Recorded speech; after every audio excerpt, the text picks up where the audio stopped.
Scarlett, mudando de assunto, a medicina não considera mais 36 graus como a temperatura normal do corpo, após estudo realizado por uma universidade dos Estados Unidos. Oxente, e é qual agora?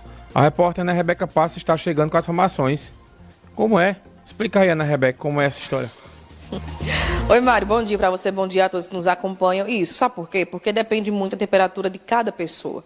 Criança, adulto, pessoa idosa, a atividade que você está realizando. Então, a minha temperatura corporal, se eu estiver o dia inteiro sentada numa sala fechada com ar-condicionado, vai ser diferente de outra pessoa que está na calçada, sentada e o lindo sol, né, ali aberto. Então, a temperatura corporal muda e ainda tem relação com as mudanças climáticas, com a atual situação do nosso mundo hoje. A gente vai entender melhor agora num bate-papo com um clínico geral que tem acompanhado esses estudos, né, sobre a temperatura corporal ideal. Doutor Adalberto de Lima, clínico geral, bom dia, doutor. Bem-vindo à Rádio Cidade mais uma vez. É possível que o nosso corpo tenha ali uma temperatura ideal ou são apenas estudos? Bom dia. Bom dia, Ana. Bom dia aos ouvintes da Rádio Cidade. Veja, a temperatura corporal, ela tem uma faixa de normalidade que varia com idade, varia com o local do país, varia com alguns problemas clínicos que a pessoa tem. A gente tem aquela faixa de normalidade onde todo mundo precisa caminhar. Crianças têm uma temperatura, o idoso tem outras, que gira em torno dos 36,6 graus. Mas essa variação, ela tolera algumas alterações, para mais ou para menos. Tá? Então, a pessoa que às vezes está com a temperatura um pouquinho mais baixa, não quer dizer que seja nada grave. Mesmo a pessoa que tem a temperatura um pouquinho mais alta também, você tem que ver o estado que a pessoa está, o que ele está fazendo, a atividade física, certas coisas modificam isso para a gente. E a gente tem que estar atento a essas alterações. Então, mesmo tendo essa média, né, 36,6, mas não quer dizer que seja a média para todo mundo, é assim? É assim mesmo. Por exemplo, só um exemplo bem prático.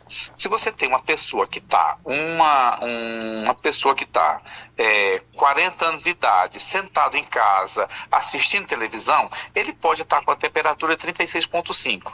Se você pega um jogador de futebol que acabou de jogar uma partida de futebol com mais ou menos 90 minutos correndo, um atleta que correu em torno de 10 quilômetros, ele vai estar com a temperatura bem acima. Ele pode estar com quase 38 graus de temperatura corporal. E isso é normal, porque ele está em franca atividade física. O metabolismo do corpo acelerado faz isso. Agora, quando se trata de febre, doutor, acima dos 38 graus, ela pode ser utilizada como parâmetro, né, essa temperatura corporal para todo mundo que tem febre? Por exemplo, a criança está com febre, está com 38. O adulto está com febre, está com 38.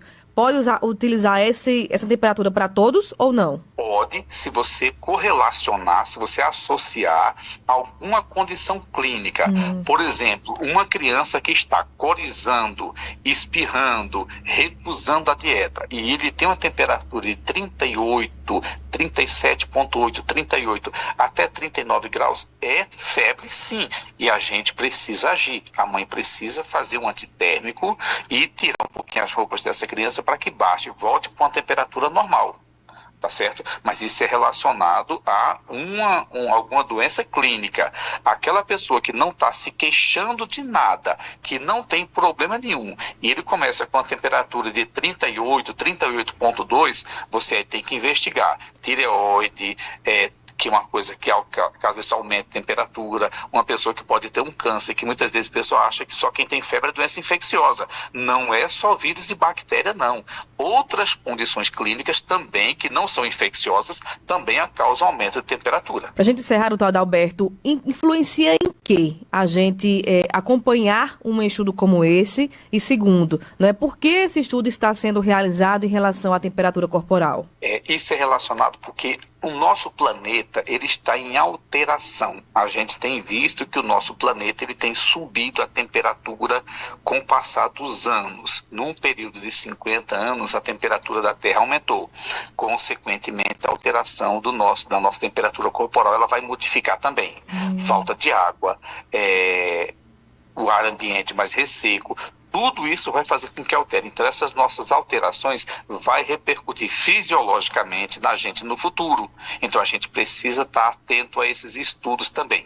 Mudança da temperatura do planeta, mudança da temperatura dos oceanos, aí a gente vai ter enchentes, seca em algumas regiões, furacões, tudo isso. E a temperatura corporal também vai seguir isso. Ciclo migratório das aves. Então, tudo isso está interligado. A gente precisa estar atento a essas alterações. Muito bem, doutor Adalberto, muito obrigada pelas explicações, né, por detalhar melhor esse tema para a gente. Tenha um bom dia. Bom dia, Ana Rebeca. É um prazer falar com vocês e com os ouvintes da Rádio Cidade. Tema curioso, né? Agradecer mais uma vez ao Adalberto de Lima, que é clínico geral, bateu esse papo com a gente, explicou melhor como funciona, como tem funcionado esse estudo que fala sobre a temperatura corporal. E é isso, vai depender muito das situações e, é claro, né, da pessoa e da condição clínica também. Então, cada temperatura deve ser averiguada, deve ser avaliada, para não ficar no desespero. Tudo é febre. Não.